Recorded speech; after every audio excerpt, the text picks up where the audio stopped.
बिस्मिल्लाहिर्रहमानिर्रहीम। I think एक तो वर्ल्ड कप आज से शुरू, पता है मैच अभी शुरू नहीं है, वर्ल्ड कप शुरू हो गया। उसकी वजह बताऊं कि 3 idiots are here now, you know like they are बेहतरीन जो हमारा ग्रुप है ना तैयार हो चुका है। तो अब ये जो हमने एंजॉय किया, आप ही कह सकते हैं, मैं नहीं कह सकती। 3 इडियट्स क्या नाम? मतलब ये फिल्म नहीं देखी आपने? नहीं, फिल्म तो देखी आपने, लग रहा है कल रात देखी है। ये मतलब ये इडियट्स मैं नहीं कह सकती। ये आप इसका क्यों इसलिए कह रहा हूँ कि इसके पीछे ह्यूमर है और वो है डार्क ह्यूमर। वो बहुत कम लोगों को पता चलेगा। तो हमारे पाकिस्तान में कल्चर है कि वो ओपन वाली जो कहते हैं ना, ये this is a black comedy which is I was going to do. पहले तो मैं आते ही अंडरमाइंड हो गया हूँ शायद के कपड़ों से, क्योंकि मैं हमेशा से कोशिश करता हूँ कि I should beat him with the clothing, पर मुझे लगता है मैं नहीं हरा सकता इसको। नहीं, कल से हम शुरू करते हैं ये, बिल्कुल ये मुकाबला हम कल से शुरू करेंगे। अच्छा चले ठीक है। अब आइए आपके वर्ल्ड कप के क्वेश्चन। 1,30,000 बंदा, ये न्यूजीलैंड और इंग्लैंड की जो बात है ना, दे नो द प्रोसेस। ये जितना मर्जी क्राउड के अंदर इनको खिला लो, इनके जितने भी प्लेयर्स हैं मोस्टली 80% दे प्ले आईपीएल, और आईपीएल का क्राउड हर मैच में उनको यूज टू कर देता है। अब इतना ये यूज टू हो चुके हैं, जब ये इतने बड़े क्राउड में 2-3 चीज़ों की ये बड़ी अवेयरनेस देते हैं अपने ड्रेस रूम में, आई एम श्योर पाकिस्तान भी देगा। पहली बात है हेड कोच क्या करेगा उनको कि कैप्टन की तरफ देखते रहना फील्ड में, बिकॉज इतनी आवाज़ों के अंदर आपको ना, कैप्टन ने जब आपकी फील्ड चेंज करनी है या बॉलर ने चेंज करनी है, आवाज नहीं पहुंचती, किसी की आवाज नहीं पहुंचती, मतलब कवर से लेके पॉइंट तक वाले बंदे के तक आवाज नहीं पहुंचती। सो इस 50 ओवर में न्यूजीलैंड और आप देखिएगा इंग्लैंड के एक एक बंदा गेम के अंदर इतना इन्वॉल्व होगा कि वो कैप्टन की तरफ, विकेट कीपर की तरफ देखते रहेंगे, ताकि अगर फील्ड चेंज करनी हो तो वो फ्रस्ट्रेशन का शिकार ना हो जाए।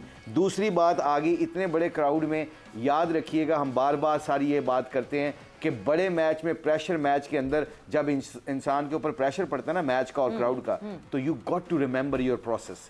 आप अपने प्रोसेस को याद करते हो कि ये मैंने बॉलिंग करनी है, इस लाइन लेंथ पे मैंने बॉल करना है, 300 बॉल मेरे पास आने हैं, और you take all the distraction away from your mind. आप अपने लोगों की डिस्ट्रक्शन को, क्राउड की डिस्ट्रक्शन को परे करें और अपने प्रोसेस पे फोकस करें। You will deliver your best, because the end of the day इतने बड़े मैच में इसीलिए लोग हीरो बनते हैं, जब they looking forward to take a brilliant catch, take one brilliant spell और स्कोरिंग 100 रन। यही मौके होते हैं जो लोगों को हीरो भी बनाते हैं और जीरो भी बनाते हैं। उसमें हीरो बनने के लिए you got to remember your process and remember your senses. बिल्कुल ठीक है यूसुफ भाई, हम बात कर रहे हैं इस ग्राउंड की, एक तो एडवांटेज और डिसएडवांटेज। जो एडवांटेज आपको होम क्राउड का, जब ज़्यादा क्राउड आपका अपना होता है तो डिसएडवांटेज भी बन जाता है समटाइम प्लेयर्स के लिए। और दूसरा जो बात चल रही है हमारी आज के मैच के हवाले से, इन दोनों टीम्स का अगर हम जायज़ा लें, वर्ल्ड कप में 10 बार आमने सामने ही हैं, 5-5 मैचेस दोनों टीमें जीती हैं, 95 टाइम दोनों एक दूसरे के आमने सामने ही हैं, तो बिल्कुल बराबर 44 मरतबा दोनों टीम्स ने मैच जीता है, और 3 मैचेस इनके टाई हुए हैं, और वर्ल्ड कप का फाइनल भी टाई हुआ, मतलब बिल्कुल बराबर चल रही हैं दोनों टीमें। जी, अरे इसमें कोई इतना कोई फ़र्क पड़ता नहीं है, क्योंकि ऑन डे कौन अच्छा खेलेगा वो टीम जीतेगी, जो प्रेशर हैंडल करेगी। जैसा मुशी भाई ने कहा कि पता नहीं इतना क्राउड होगा कि नहीं इस मैच में, क्योंकि दोनों बाहर की टीमें हैं। इंडिया खेल रहा होता तो फिर और इंडिया पाकिस्तान में क्राउड होगा, हाँ वो तो फुल होगा। तो वो एक प्रेशर गेम, और इंडिया पे भी प्रेशर होगा क्योंकि होम टीम पे प्रेशर होता है। हमने 2005 में यहाँ वनडे जीता था जब, तो फुल पैक था स्टेडियम, और इंडिया पे बहुत ज़्यादा प्रेशर था, 300 चेस किया था हम लोगों ने, तो उन पे भी एक प्रेशर था। वैसे इंडिया की पाकिस्तान की गेम में वैसे ही प्रेशर होता है। लेकिन कमिंग टू योर क्वेश्चन कि इनके मैच में क्या होगा, क्या हेड टू हेड पहले ही 5-5 मैच हुए हैं और बराबर हैं इनके, लेकिन आज के मैच में जो ज़्यादा अच्छे तरीके से प्रेशर को हैंडल करेगा वही जीतेगा। बड़ी गेम है, पहली गेम है, फाइनल से जैसे सुवेरा ने फरमाया कि वो फाइनल से सीधे इधर आ गए हैं, बिल्कुल वो लॉर्ड से अब मैच हो रहा है। तो दोनों टीमें अच्छी हैं, बराबर हैं, लेकिन इंग्लैंड को एज ज़रूर है। इंग्लैंड जिस तरह की क्रिकेट खेलता हुआ आ रहा है, इवन टेस्ट क्रिकेट में भी उनको ये एज है। और जैसे उन्हें इंटरव्यू दिया है, बाज़ का ऐसी चीज़ें बड़ा बॉल होता है, लेकिन मुझे नहीं लग रहा कि इंग्लैंड वालों के जहन में ये बड़ा बॉल होगा, क्योंकि उन्होंने एक माइंड सेट बना लिया है कि हमने ऐसी ही क्रिकेट खेलनी। उन्होंने एक ब्रांड तैयार कर लिया है, टेस्ट क्रिकेट में भी, वनडे में भी, T20। वो स्ट्राइक रेट को हिट करते हैं, स्ट्राइक रेट को हिट, एवरेज को नहीं देख रहे, कोई इंडिविजुअल स्टार बनने की कोशिश नहीं कर रहा, पूरी टीम जीतने जा रही है, और इंग्लैंड के लिए खेल, अपनी कंट्री के लिए खेल रहे हैं। इसलिए आप देखिए टेस्ट में भी मैं जो रूट का देख रहा हूँ, जो रूट को वो T20 भी नहीं खिलाते, बिल्कुल 70+ के स्ट्राइक रेट से वो टेस्ट क्रिकेट खेल रहा होता है। इसका मतलब है कि उनका जो माइंड सेट बन गया पूरे इंग्लैंड टीम का तीनों फॉर्मेट में वो है कि हमने स्ट्राइक रेट हाई रखना है, बड़ा स्कोर करना है, चाहे सारे आउट हो जाएं। उनमें फेलियर का ज़रा डर नहीं है कि हम आउट हो जाएंगे या हम हार जाएंगे, इस तरह की कोई चीज़ नहीं है। एज है उनको। जो बेसबॉल की एक अप्रोच वो बार बार बात कर रहे हैं कि उन्होंने वो टेस्ट से शुरुआत की उस बेसबॉल की, मगर फिर वो आहिस्ता आहिस्ता आहिस्ता करके ट्रिकल इफेक्ट सब पे आया। हमने भी पाकिस्तान वे शुरू किया था, 2 मैचेस में हमें पाकिस्तान वे दिखा, उसके बाद पता नहीं वो कहाँ खिड़की से उड़ गया, उसके हवाले से हम जरूर बात करेंगे।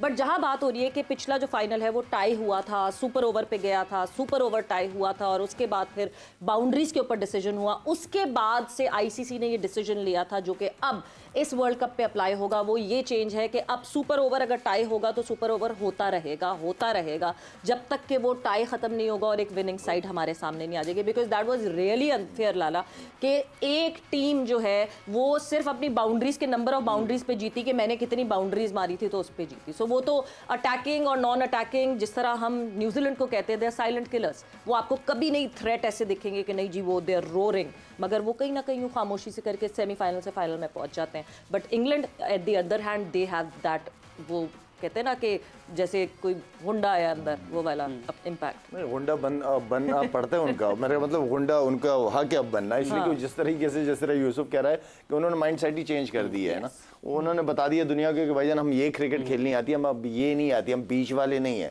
हम बस इसी पे फोकस करेंगे चाहे रिजल्ट जो भी है।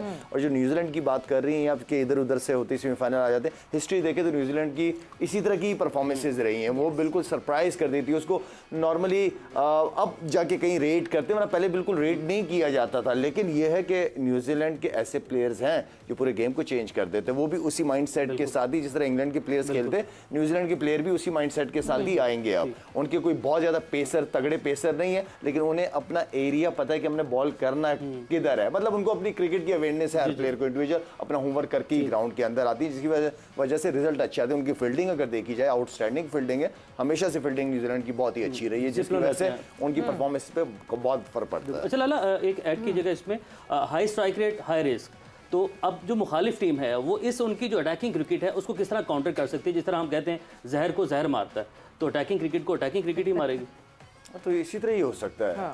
आप देखते हो कि देखें अब प्लान के साथ जो टीम आती है, जैसे अगर बैट्समैन आता है, अब ये जिस सोच के साथ आते हैं ना, इन्हें इस सोच के साथ आते हैं, पता चल रहा था कि ये हर ओवर के अंदर इनको बाउंड्री जो है ना, तो बॉलर क्या करता होगा कि बॉलर थोड़ा डिफेंसिव हो जाता है, फिर बॉलर जो है ना कि यार वो डरना शुरू हो जाता है कि इसलिए कि वो अटैक कर रहा है, वो बचने की कोशिश करता है। हाँ, आपको भी फिर अटैक करना पड़ेगा अगर आपने बचना है वाकई, तो फिर तो आप विकेट लेने जाएंगे। जो मुशी भाई कह रहे थे उस दिन भी कह रहे थे कि रन आएंगे इन पिचों पे, लेकिन साथ साथ में बॉलर रन देगा, लेकिन साथ साथ में आपको विकेटें भी लेनी पड़ेंगी। अभी तक तो सन्नाटा है स्टेडियम में, जब हम बात करें तो यस अभी लोग नहीं मेरा नहीं दिख रहे। ख्याल इतना क्राउड आएगा। पहला मैच है लाला, क्या पता शायद पहले मैच की उसमें, और लोगों को टिकट्स मेजर जो बड़े बड़े हैं उसके टिकट्स नहीं मिल रहे हैं। एक ही वक्त में आ सकता है कि आज यहाँ पे हड़ताल होती, हड़ताल मतलब ये था कि ऑस्ट्रेलिया में मुशी भाई आपको याद है जिस शहर में मैच होता था उस शहर में टीवी पे मैच नहीं दिखाते।